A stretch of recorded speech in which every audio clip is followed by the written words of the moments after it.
వేదిక మీద ఉన్నటువంటి ఈనాటి అతిథులు, సభలో ఉన్నటువంటి పెద్దలు, సభకి నమస్కారం. శ్రీమతి భారతి తలపెట్టినటువంటి యాదాద్రి నృత్యోత్సవం ఇంత చక్కగా, ఇంత ఘనంగా ఈరోజు మన ముందు ప్రదర్శింపజేస్తుంది. గత సంవత్సరం కూడా ఈ ప్రదర్శన జరిగినప్పటికీ దానికి దీనికి ఎంతో వైవిధ్యంగా ఈనాటి ఈ ప్రదర్శన కొనసాగుతుంది. మంచి మనసుతో తను తలపెట్టినటువంటి ఈ కార్యక్రమం జాతీయ స్థాయిలో కళాకారులందరినీ పిలిపించి వారిని మనకు పరిచయం చేస్తూ మన సంస్కృతిని వారికి అందజేస్తున్నటువంటి ఘనత శ్రీమతి భారతి గారిది.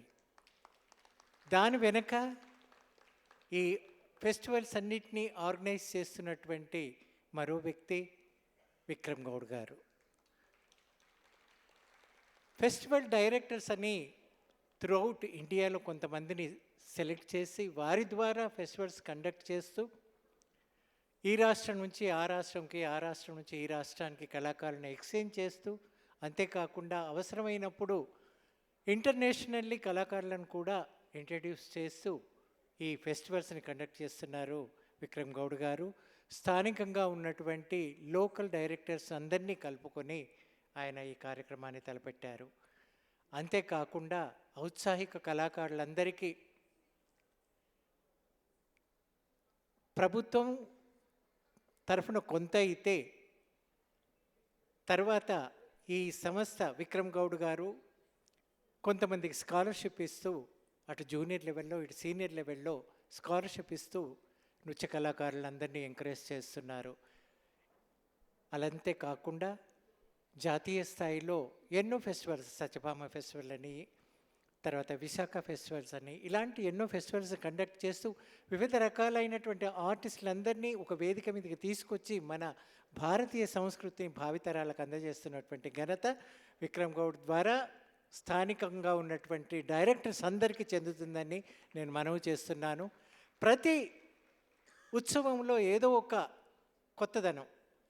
ఈరోజు పూజ్యులు విఏకే రంగారావు గారికి లైఫ్ టైం అచీవ్మెంట్ అవార్డు ఇవ్వడం, అలాగే సత్యభామ ఫెస్టివల్ చేసే సత్యభామ శోభానాయుడు గారి పేరు మీద సత్యభామ అవార్డ్స్ ఇవ్వడం, వైశాఖ ఫెస్టివల్స్లో ఇతర మేధావుల పేర్లన్నింటినీ పెట్టి వాళ్ళకి అవార్డ్స్ ఇవ్వడం, ఇది ఆయనకి ఒక్కొక్క ఫెస్టివల్కి ఒక్కొక్క ఆలోచన వస్తూ ఈ రకంగా ఈ యాదాద్రి ఫెస్టివల్ మన తెలంగాణ ప్రాంతంలోనే ప్రదర్శిస్తున్నారు.